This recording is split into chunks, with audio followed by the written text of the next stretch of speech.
नमस्कार दोस्तों, स्वागत है आप सभी का आप सबके अपने यूट्यूब चैनल फैक्ट नॉलेज में। दोस्तों, उम्मीद किया जा रहा है कि आपको जो हमारे चैनल पे जो भी आपको मटेरियल प्रोवाइड की जा रही हैं वो आपको पसंद आ रही होंगी और आप पूरे मेहनत और लगन से आप तैयारी कर रहे होंगे, क्योंकि अब एडमिट कार्ड आ चुके हैं और आप लोग के लिए दुगने उत्साह के साथ अब एक प्रेशर भी बन गया है तैयारी करने के लिए। जो भी तैयारी कर रहे होंगे उन पर और प्रेशर बन गया है, और जो पहले से तैयारी कर रहे होंगे वो तो निश्चिंत ही होंगे। ठीक है, तो आपको पता है जस्ट लाइक यहाँ पे टेस्ट भी चल रहा है, एक जो भी क्वेश्चन कराया जा रहा है वो यहाँ पे टेस्ट की तरह है, प्लस ये शॉर्ट नोट्स है। देखिए यहाँ पे क्वेश्चन आपको कराया जा रहा है, क्यूबिटी मेथड्स हम लोग कंप्लीट कर रहे हैं। बहुत से लोगों ने कहा था कि थ्योरी कंप्लीट करा दीजिए सर फिर से दोबारा, तो मैं एक रिवीजन के तौर पे करा रहा हूँ। आपको क्वेश्चन है और उससे रिलेटेड आपको थ्योरी, यानी क्वेश्चन पहले करेंगे और उसके बाद उसके माध्यम से हम लोग कॉन्सेप्ट को समझने की कोशिश करेंगे। कौन और आपको ये नोट्स डाउनलोड कर लेना है, और डाउनलोड करके के बाद से आपको जो है आपको एक बार रिवाइज कर लेना है। ठीक है, मैंने बहुत से टॉपिक ऑलरेडी करा दिया हुआ है। आपने अगर पीडीएफ डाउनलोड नहीं किए हैं तो जाकर हमारे वेबसाइट पे डिस्क्रिप्शन में लिंक होगा और डिस्प्ले भी शो हो रहा होगा, उसको देख करके आप जा करके वेबसाइट पे जाइए। डेली नोट्स अपडेट होते रहते हैं बहुत सारे सी टेट और टेट के एग्ज़ाम के संबंधित, इसलिए जाइए वहाँ से डाउनलोड कीजिए। और बिल्कुल फ्री ऑफ कॉस्ट मटेरियल होते हैं, आपको ऑथेंटिक मटेरियल तो आप जाइए वहाँ से डाउनलोड कर सकते हैं। इसके अलावा वीडियो जो है पूरा देखिए, चाहे वीडियो जितना भी लंबा हो वीडियो पूरा देखना है, क्योंकि अब टाइम देख के तैयारी करने का समय चला गया। चलिए देना करते हुए शुरू करते हैं वीडियो को। पहला क्वेश्चन है, और हाँ आप लोग को क्वेश्चन के आंसर कमेंट बॉक्स में देते रहना है, और लास्ट में जो है कितने आपके सही हुए ये भी बताना है। ठीक है, क्योंकि समझ सकते हैं कि ये टेस्ट टाइप का ही चल रहा है। ठीक है, आप समझ लीजिए कि ये टेस्ट है। ठीक है, अधिगम के लिए क्या आवश्यक है, एक मिनट मैं चेंज कर लूँ कलर।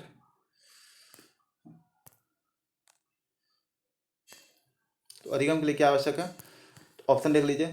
स्वभा स्वानुभव, स्वचिंतन, स्वक्रिया, या फिर उपयुक्त सभी। तो इसका करेक्ट आंसर क्या होगा, देखिए आपको जो भी आंसर सही लगता है वो बताइए, ये नहीं क्वेश्चन स्किप कर दें, क्योंकि अगर यही आंसर रहेगी तो एग्जाम में आप स्किप कर दोगे।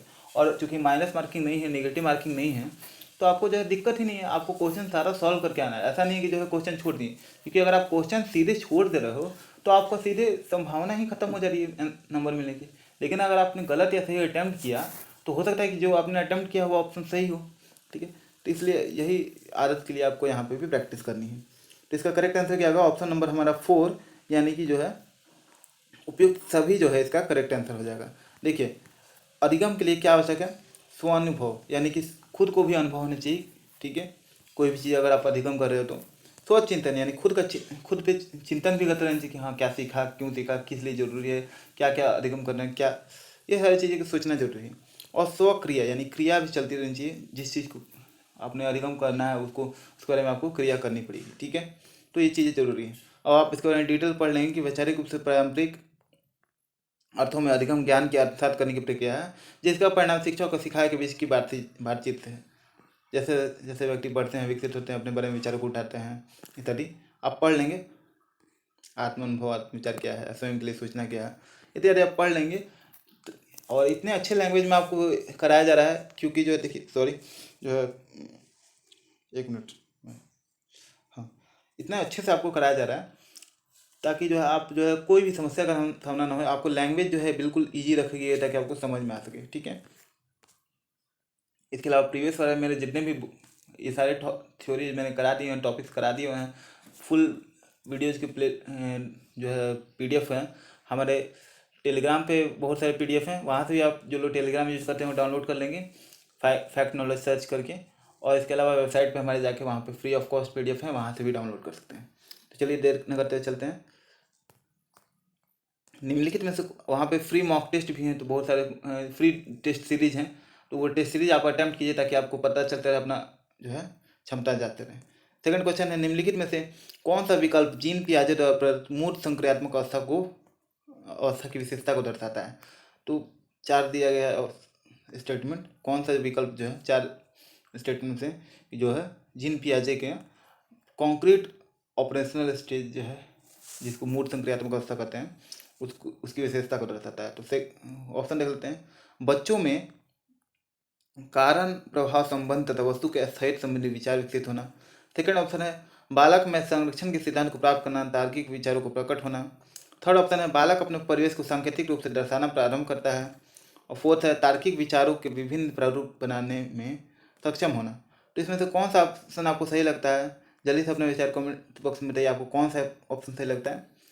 तो इसका आंसर बिल्कुल सही है। आप लोगों ने, बहुत से लोगों ने इसका आंसर दिया होगा ऑप्शन नंबर सेकंड, यानी बालक में संरक्षण के सिद्धांत को प्राप्त करना और तार्किक विचारों को प्रकट होना इसका करेक्ट आंसर होगा। देखिए पियाजे ने जो का सिद्धांत को मैंने कराया हुआ था, पियाजे का जो कॉन्क्रीट ऑपरेशनल स्टेज है यानी कि मूर्त संक्रियात्मक अवस्था, उसमें बच्चों में क्या है, संरक्षण का सिद्धांत प्राप्त हो जाता है और तार्किक विचार को प्रकट होना प्रारंभ हो जाता है। देखिए जो मैंने कराया था उसमें मैंने बताया हुआ था कि जो है, मान लीजिए कि बच्चा जो है, देखिए चाइल्डहुड स्टेज में नहीं आता है, ठीक है ना, लेकिन कॉन्क्रीट ऑपरेशनल स्टेज जो है, जिसको आप कॉन्क्रीट ऑपरेशनल स्टेज कहते हो, उस स्टेज में आपको जो है कैसे आता है बताओ। जैसे इसको संरक्षण के सिद्धांत किसको करना है, कंजर्वेशन का आपको थॉट उसके अंदर आता है। जैसे अगर आप बचपन में, उससे पहले की अवस्था में आप देखोगे तो आप 1 लीटर पानी को अगर बड़े बर्तन में डाल दोगे तो उसको नहीं पता चलेगा। जैसे उसको 10 रुपये का नोट दोगे तो, और 10 रुपये का सिक्का दे दोगे, अगर 1-1 रुपये के 5 सिक्के दे दोगे तो उसके लिए जो है, अगर 1-1 रुपये की जो है 5 सिक्के दे दिए, 10 रुपये की जगह पे अगर आपने 10 रुपये का एक नोट देने की जगह 5 सिक्के दे दिए 1-1 रुपये के, तो उसको लगेगा कि ये जो है ज़्यादा है। लेकिन वही जब बाद में वो इस अवस्था में पहुंच जाएगा कॉन्क्रीट ऑपरेशनल स्टेज में, तो यहाँ पे वो स्थायित्व को प्राप्त कर लेता है। तो उसको पता चल जाता है कि 10 रुपये का नोट नहीं, 10 रुपये का नोट ही जो है बड़ा है, भले ही 5 रुपये का ही हो, भले ही ज़्यादा संख्या में दिखने हो, लेकिन 10 रुपये का नोट ज़्यादा बड़ा है। इस तरह से मान लीजिए अगर 1 लीटर के बोतल में अगर कोई पानी है, ठीक है, उसको अगर आप 2 लीटर के बोतल में डाल देते हो, ठीक है, बड़े बोतल में,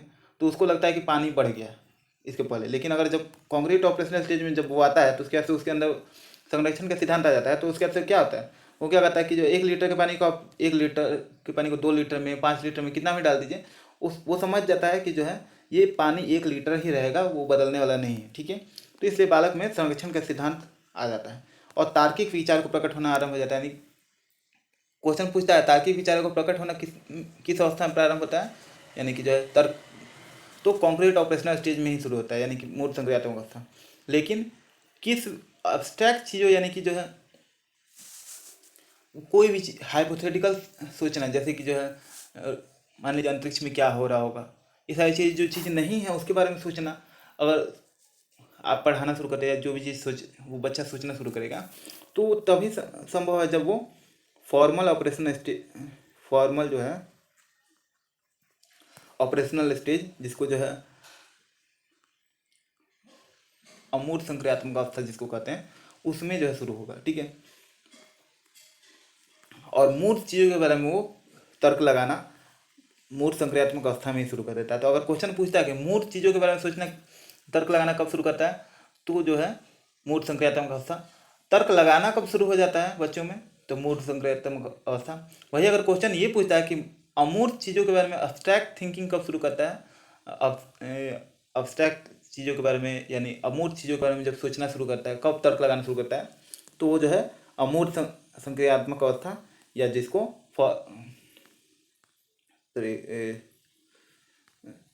अमूर्त संक्रियात्मक अवस्था, या जिसको फॉर्मल ऑपरेशनल स्टेज कहते हैं, ठीक है। बढ़ते हैं अगले क्वेश्चन पे, ज़्यादा डिस्कशन हो गया इस एक क्वेश्चन में, ठीक है। लेकिन इस कॉन्सेप्ट को क्लियर करना जरूरी था, वरना जो है आपके यहाँ से 3-4 क्वेश्चन बन सकते हैं और आपके जो है क्वेश्चन कहीं ना कहीं से एक क्वेश्चन पूछ ही देता है। अब यहाँ पे आप पूरा पढ़ लेंगे, डिस्कस डिटेल में दिया गया है 4 अवस्थाएं कौन कौन सी इत्यादि पूरा, ठीक है। पियाजे का जो भी अवस्थाएं हैं वो पढ़ लेंगे आप पूरा, इसलिए मैंने ये नोट्स प्रोवाइड किए हैं, शॉर्ट में आपको एकदम टॉपिक क्लियर कर देगा। ज़रूर रिवाइज कीजिएगा, बिल्कुल मैं रिक्वेस्ट कर रहा हूँ कि आप जो डाउनलोड करने के बाद से रिवाइज जरूर कीजिएगा इस नोट को, ठीक है, अच्छे से पढ़िएगा लोग, ठीक है। अगला क्वेश्चन है, अधिगम एक प्रविधि है। तो अधिगम एक प्रविधि कौन सी है, ऑप्शन देख लेते हैं। तथ्यों को याद करने की, पाठ्य पुस्तक में दिए गए विषयों को याद करने की, थर्ड है अनुभव द्वारा अर्थ निर्माण करने की, और फोर्थ है परीक्षा की तैयारी करने की। तो क्वेश्चन पूछना चाह रहा है कि अधिगम किस चीज़ की जो विधि है या किस चीज़ को डिनोट करता है, ठीक है। तो अधिगम किस चीज़ की विधि है, तथ्य को याद करने की, या पाठ्य पुस्तक में दिए विषयों को याद करने की, या अनुभव द्वारा अर्थ निर्माण करने की, या परीक्षा की तैयारी की। देखिए मैंने जो टैग वर्ड्स कराए हैं उस टैग वर्ड के द्वारा आराम से क्वेश्चन सॉल्व होते हैं। आपको पता है, मैंने क्वेश्चन सॉल्व करके भी दिखा दिए हुए हैं, ठीक है। तो आपको देखिए यहाँ पे क्या करना है, यहाँ पे सीधे मैंने बताया था आपको कि जहाँ अनुभव लगाने की बात की जाए या बच्चों के जो अनुभव को बढ़ाने की बात की जाए या गतिविधि वगैरह कराने की बात की जाए, वो ऑप्शन सही होता है। तो वहाँ आप ऐसे भी कर सकते हैं कि अनुभव तो अर्थ निर्माण करने की जहाँ बात की जा रही है वो ऑप्शन सही हो जाएगा। ऑप्शन नंबर 3 यहाँ पे सही हो जाएगा। यहाँ पे भी देख लेंगे, सोल्यूशन नंबर 3 यहाँ है। यहाँ पे देख लीजिएगा, अधिगम जो है सामाजिकरण प्रक्रिया के माध्यम से किसी व्यक्ति के जीवन का अनुभव है। और आप यहाँ पे दिया है अधिगम जो है अनुभव और प्रशिक्षण के माध्यम से व्यवहार संशोधन है। क्वेश्चन ये स्टेटमेंट से क्वेश्चन पूछा हुआ है कि अधिगम क्या है ये, और आपको जो है ये स्टेटमेंट दिया हुआ था और यही सही था, प्रीवियस ईयर का क्वेश्चन है, ठीक है। और यहाँ पे अब अधिगम के बारे में आप यहाँ पे डिटेल से पढ़ सकते हैं। अगला है, साइकिल चलाना सीखते समय एक बच्चा कई बार गिर जाता है, हालांकि वह हार नहीं मानता और उस पर सिद्धि प्राप्त कर लेता है। यह एक उदाहरण है, तो किस चीज़ का है? तत्परता का नियम, अभ्यास का नियम, थर्ड ऑप्शन है प्रभाव का नियम, और फोर्थ है प्रधानता का नियम। तो किसका है? बिल्कुल इजी क्वेश्चन है, आपको सबको, मुझे नहीं लगता किसी को भी इसमें डाउट होगा। जल्दी से चारों ऑप्शन में से बताइए कौन सा होगा। तो इसका आंसर होगा ऑप्शन नंबर 2, यानी कि अभ्यास का नियम। बार बार ऑब्वियस बात है कि बार बार जो है एक बार गिर गया, फिर बार बार प्रयास कर रहा है, बार बार प्रयास करता है, वो हार नहीं मानता, तो अभ्यास कर रहा है, तो कौन सा हो जाएगा? अभ्यास का नियम हो जाएगा। बिल्कुल सही है, ठीक है। अगले प्रश्न बढ़ते हैं। ये ईएल थॉर्नडाइक का नियम है, ट्रायल एंड एरर मेथड। मैंने ऑलरेडी आपको कराया हुआ है। आपको जो कौन से मेथड किसने दिया है ये भी मैंने करा दिया था प्रीवियस वीडियो में, वो भी देख लीजिएगा। अभ्यास और त्रुटि एवं प्रयत्न का सिद्धांत जिसको कहते हैं, शॉर्ट नोट है, आप थॉर्नडाइक का नियम अच्छे से पढ़ लीजिएगा, इसमें से क्वेश्चन पूछता है, ठीक है। अभ्यास का नियम होता है, प्रभाव का नियम, ठीक है, तत्परता का नियम, इतनी से पूछ सकता है, ठीक है, बहु अनुक्रिया का नियम, ये सारी चीज़ें, प्रधानता का नियम, ये सारी चीज़ें आप पढ़ लीजिएगा। और दीपक की तीव्रता का नियम, ये सब आप पढ़िएगा, इसमें से क्वेश्चन पूछ देंगे, ठीक है। स्पेशली ऊपर वाले जो हैं वो उससे क्वेश्चन बहुत बार पूछा हुआ है, ठीक है। अगला क्वेश्चन है, निम्नलिखित में से एक अध्ययन यंत्र नहीं है। तो निम्नलिखित में से कौन सा अध्ययन यंत्र नहीं है? ऑप्शन है गृह कार्य, समीक्षा कार्य, थर्ड ऑप्शन है समूह कार्य, फोर्थ ऑप्शन है निगरानी कार्य, ठीक है। तो कौन सा नहीं होगा? तो इसका करेक्ट आंसर होगा, कौन सा यंत्र नहीं, जल्दी से बताइए, ऑप्शन दीजिए, चारों में से कौन सा इसका सही आंसर होगा? इसका आंसर होगा ऑप्शन नंबर 1, यानी गृह कार्य, ठीक है। देखिए यहाँ पे आंसर लिखा हुआ है सोल्यूशन 1, सोल्यूशन 2। तो आपको जो है ध्यान रखना कि ये सोल्यूशन देख लीजिएगा आप इस क्वेश्चन का, यहाँ पे इसलिए लिख दिया है मैंने, ठीक है। मैं यहाँ पे आपको यहाँ पे चाहता तो यहाँ पे भी मार्क कर सकता था, ठीक है ना, लेकिन यहाँ पे मैंने भी मार्क करता हूँ ताकि आपको जो है मैं समझा सकूँ। और उसके बाद से यहाँ मैंने आंसर दिया हुआ है और यहाँ पे उसका डिस्क्रिप्शन दिया है, पूरा डिटेल में आपको जो है उसको डिस्क्राइब किया है, ठीक है। तो इसका करेक्ट आंसर होगा, यानी कि जो है गृह कार्य, ठीक है। गृह कार्य जो है एक अध्ययन यंत्र नहीं है। बाकी समीक्षा कार्य हो गया, किसी चीज़ की समीक्षा करना, समूह में कार्य करना, या फिर निगरानी कार्य करना, ये सारी क्या है? एक अध्ययन यंत्र है की तरह काम करती हैं, यानी कि अध्ययन में मदद करती हैं। अध्ययन कर कहीं ना कहीं से अध्ययन होता है, आपका लर्निंग हो पाती है। तो ये अच्छे से पढ़ लीजिएगा। अगला क्वेश्चन है, कोहलबर्ग के अनुसार नैतिक विकास की एक ऐसी अवस्था जिसमें कोई व्यक्ति अपनी नैतिकता को वर्तमान में प्रचलित सामाजिक मानदंड एवं नियमों के अनुसार आंकता है, को नैतिकता की कौन सी अवस्था कहा गया है? तो कोहलबर्ग मोरल थ्योरी से ये क्वेश्चन पूछा गया है। और ऑप्शन देख लेते हैं चारों। नैतिकता का पूर्व परंपरागत स्तर, नैतिकता का परंपरागत स्तर, नैतिकता का पश्चिम परंपरागत स्तर, और फोर्थ है नैतिकता का गैर परंपरागत स्तर, ठीक है। तो इसका करेक्ट आंसर कौन सा होगा? एक मिनट। हाँ, तो इसका करेक्ट आंसर होगा, जल्दी से बताइए मुझे, एक मिनट रुकिए, सर्दी बहुत है हम लोगों की तरफ, ठीक है। चलिए अगला क्वेश्चन देख लेते हैं। इस क्वेश्चन के आंसर तो मैंने बताया नहीं। इस क्वेश्चन का आंसर है ऑप्शन नंबर 2, यानी नैतिकता का परंपरागत स्तर, इसका आंसर होगा। देखिए कोहलबर्ग ने जो मोरल डेवलपमेंट की थ्योरी दी थी उसके बारे में मैंने आपको जो है, देखिए 3 जो है लेवल दिए हैं, 6 स्टेजेस हैं, हर लेवल में 2 स्टेज हैं। इसको नीचे आपको जो है अच्छे से नोट्स में दिया गया है। अमेरिकी वैज्ञानिक हैं लॉरेंस कोहलबर्ग, उन्होंने नैतिक विकास के सिद्धांत को प्रस्ताव दिया है। अब इसको आप अच्छे से पढ़ लीजिएगा। और ये उनके जो है जो लेवल हैं उसको मैंने पूरा दिया हुआ है, देखिए अच्छे से देख लीजिए। लेवल 1 है, लेवल में 1 में 2 स्टेज हैं, स्टेज 1 स्टेज 2। फिर लेवल 2 में 2 स्टेज है, पारंपरिक नैतिकता अवस्था, जिसमें जो है स्टेज 3 है, स्टेज 4 है, और थर्ड लेवल है जिसमें जो है स्टेज 5 और स्टेज 6 है। ठीक है, तो आप जो है इसको अच्छे से याद कर लीजिएगा। क्वेश्चन ये भी पूछ देता है कि कितने स्टेज दिए उन्होंने, तो 6 स्टेज हैं और लेवल कितने हैं, 3 हैं, याद रखिएगा।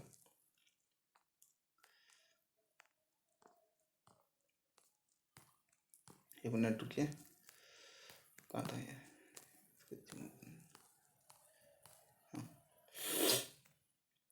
अब अगला क्वेश्चन है, अधिगम का उपयुक्त उद्देश्य है।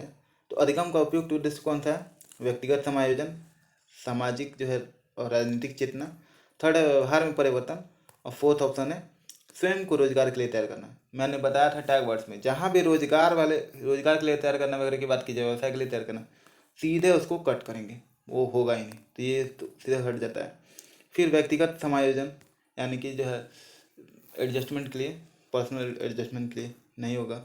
फिर जो है सामाजिक एवं राजनीतिक चेतना, ये भी नहीं होगा। सामाजिक और राजनीतिक चेतना के लिए जो है थोड़ा ना अधिगम करता है कोई, क्यों करता है? अधिगम है बेसिकली, अधिगम है क्या? अधिगम कहा भी गया, मैंने कराया हुआ सूरत का में, कि अधिगम क्या है? अधिगम है असल में जो है व्यवहार में परिवर्तन, और व्यवहार में जो है देखिए, जो भी चीज़ आप सीखते हो उसके द्वारा अगर आपके व्यवहार में परिवर्तन होता है तभी कहा जाता है कि जो है लर्निंग हुई है। तो ऑप्शन नंबर थर्ड सही हो जाएगा कि जो है अधिगम क्या है? व्यवहार में परिवर्तन। ठीक है, देख लेते हैं यहाँ पे। अधिगम एक व्यापक प्रक्रिया है जो अभ्यास और अनुभव के परिणाम स्वरूप व्यवहार, ज्ञान और कौशल में परिवर्तन को संदर्भित करता है। अब अधिगम के उद्देश्य वगैरह देख लेंगे, अधिगम के लक्षण देख लेंगे। आप जल्दी से डाउनलोड कर लीजिएगा इसको। वैसे यहाँ भी आप पढ़ सकते हैं वीडियो पॉज करके, लेकिन आप जो है जाकर के वेबसाइट से नोट्स डाउनलोड कर लेंगे। मैं बार बार आपको इसलिए कह रहा हूँ कि जाकर के नोट्स डाउनलोड कर लेंगे, क्योंकि बहुत से लोग मैं देख रहा हूँ कि जो है जाकर के नहीं डाउनलोड कर रहे हैं, बाद में आप लोग पछताइएगा। इसलिए अभी जाकर के डाउनलोड कीजिए। और हो सकता है कि नोट्स जो है तुरंत अपडेट ना हो या आज अपडेट ना हो, लेकिन आप डेली जाकर के चेक करते रहिए हमेशा। अगर आप 1 मिनट के लिए अपना डेली का 1 मिनट दे दोगे, जाकर के वेबसाइट पर ट्रैवल कर लोगे, जाकर उस पर वेबसाइट पर विजिट करो और जाकर वहाँ से जो भी नोट्स अपडेट हुए हैं, आपके काम के नोट्स हैं जो भी टेट सी टेट के लिए हैं, उनको आप डाउनलोड करो, तो आपको दिक्कत कहाँ हो जा रही है। ठीक है, लेकिन आप जो है, खैर आगे बढ़ते हैं। अगला है नवीन ज्ञान की प्राप्ति होती है। तो नवीन यानी नए ज्ञान की प्राप्ति कहाँ होती है? तो सेकेंड ऑप्शन देख लेते हैं, ज्ञान हस्तांतरण रटने के द्वारा। थर्ड ऑप्शन है अनुभव द्वारा नवीन अर्थ ढूंढने के द्वारा। और फोर्थ है उपयुक्त में से कोई नहीं। तो इसका करेक्ट आंसर क्या हो जाएगा? जल्दी से अपना आंसर कमेंट बताइए जल्दी। जी हाँ, बिल्कुल, जिन्होंने भी ऑप्शन नंबर थर्ड दिया है वो बिल्कुल सही है, अनुभव द्वारा नवीन अर्थ ढूंढने के। अभी ऊपर मैंने बताया कि क्या है, अधिगम क्या है? आपके व्यवहार में परिवर्तन है। तो उसी से ये निकल के आता है कि नवीन ज्ञान की प्राप्ति कैसे होती है? जब अनुभव आप करते हैं किसी चीज़ को, उसका नए अर्थ ढूंढते हैं, तब जो है नवीन ज्ञान की प्राप्ति होती है। कोई चीज़ को मान लीजिए आप मेथड, अलग अलग मेथड, टीचिंग मेथड मैंने कराया हुआ है, आप जो है प्लेलिस्ट पढ़ा है, जाकर देख लीजिएगा। तो अलग अलग मेथड में भी क्या किया गया है, उसमें क्रिया वगैरह कराया जाता है, और तब उसके बाद बच्चे जो सीखते हैं, तो जो अनुभव करेंगे उसके द्वारा जो अगर ज्ञान उनको जो प्राप्त होता है, नया अर्थ कोई चीज़ का प्राप्त करते हैं, तो जो है नया जो है अधिगम होता है, नवीन ज्ञान की प्राप्ति होती है। ठीक है, तो ऑप्शन नंबर थर्ड यहाँ सही हो जाएगा। अगले क्वेश्चन पे बढ़ते हैं। यहाँ पे आप देख लेंगे नोट्स। अगला क्वेश्चन है, निम्नलिखित में से कौन सा प्रभावी शिक्षण रणनीतियों के उदाहरण है? 5 ऑप्शन दिए गए हैं, और यहाँ पे 1 2 3 4 के हिसाब से आपको जो है देखना है।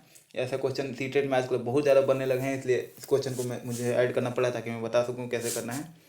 तो निम्नलिखित में से कौन सा प्रभावी शिक्षण रणनीतियों के उदाहरण है?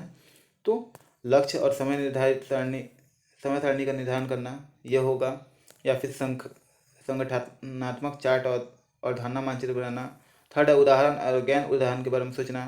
फोर्थ है सहकर्मी को समझाते हुए, या फोर है आत्म प्रश्न करना। इन पांचों में से कौन कौन सा सही होगा? ठीक है, प्रभावी शिक्षण रणनीति का उदाहरण है। ठीक है, पांचों में से। तो आपको जो है 1 2 3 4 या फिर 1 2 या फिर सिर्फ 1 ऐसा करके जो चारों ऑप्शन है, इसमें से कौन सा सही होगा जल्दी से एक बार देख लीजिएगा। ठीक है, और अपना आंसर कमेंट बॉक्स में बताइएगा। जी हाँ, बिल्कुल सही। आप लोगों ने इसमें से जितने भी देखिए यहाँ आंसर दिया हुआ ऑलरेडी ऑप्शन नंबर थर्ड। ठीक है, तो जिसने भी जो है लिखा है कि 1 to 5 बिल्कुल सही लिखा है, ऑप्शन नंबर थर्ड, यानी कि जो है 1 to 5 बिल्कुल सही है। यानी कि लक्ष्य और समय सारणी निर्धारित करना, संगठनात्मक चार्ट और धारणा का मानचित्र बनाना, आत्म प्रश्न करना, सहकर्मी को समझाते हुए इत्यादि जितना भी जो है ये सब प्रभावी शिक्षण रणनीति के उदाहरण है। ठीक है, अगले क्वेश्चन पे पढ़ते हैं। यहाँ पे देख लीजिएगा, पढ़ लीजिएगा, सारों का पूरा डिटेल में लिखा हुआ है क्या क्या चीज़ हैं ये। अगला है, जब बच्चे योजना में शामिल होते हैं तो यह डैश की छोटे बच्चों की विभिन्न अधिगम शैलियों उनकी व्यक्तिगत विभिन्नता को महत्व देने में मदद करता है। तो क्या होगा? तो ऑप्शन है मित्र, माता पिता, शिक्षक या फिर दादा दादी। तो जब बच्चे योजना में शामिल होते हैं तो यह किसकी जो है छोटे बच्चों की विभिन्न अधिगम शैलियों उनकी व्यक्तिगत विभिन्नता को देने में मदद करता है। तो जल्दी से इसका आंसर कमेंट बॉक्स में बताइए। जी हाँ, बिल्कुल सही, इसका आंसर होगा ऑप्शन नंबर थर्ड, यानी कि शिक्षक जो हैं इसका करेक्ट आंसर होगा। यानी कि जो है बच्चे जब योजना में शामिल होते हैं तो शिक्षक की छोटे बच्चों की विभिन्न अधिगम शैली उनकी व्यक्तिगत विभिन्नता को महत्व देने में मदद करता है। यानी कि कोई योजना आप बना रहे हैं, उसमें बच्चे जो है पार्टिसिपेट कर रहे हैं, तो आपको उनके लिए अधिगम शैली अपना बदलने में या फिर उनके लिए जो व्यक्तिगत विभिन्नता को महत्व देने में आपको जो है आसानी होगी। ठीक है, यहाँ पे आप यहाँ पे डिटेल में आप पढ़ लीजिएगा। अधिगमकर्ता की भागीदारी जो है किसी भी शिक्षण कार्य की सामग्री के प्रावधान से लेकर मूल्यांकन प्रक्रिया या अध्ययन पद्धति की अंतःक्रिया के लिए भी जरूरी है। अब आप यहाँ पे डिटेल्स इसको डाउनलोड करके जब पढ़ लीजिएगा, वेबसाइट पे ऑलरेडी अपलोड कर दूंगा मैं। ठीक है, आपको वहाँ से जाकर डाउनलोड कर लेना है। ठीक है, हो सकता है कि आज की PDF आपको आज ना मिल के कल मिले। ठीक है, फिर कल की PDF कल ना मिल के परसों मिले, ऐसा हो सकता है। तो आपको घबराना नहीं है, PDF आपको टाइम से मिल जाया करेगी। अभी तक की जितनी भी PDF मैंने अपडेट कर दी हुई है, आप जाकर डाउनलोड कर लेंगे। ठीक है, और एक बार रिवाइज जरूर करेंगे। मिलते हैं अगली वीडियो में, इजाज़त दीजिए। नमस्कार, जय हिंद, वंदे मातरम, भारत माता की जय।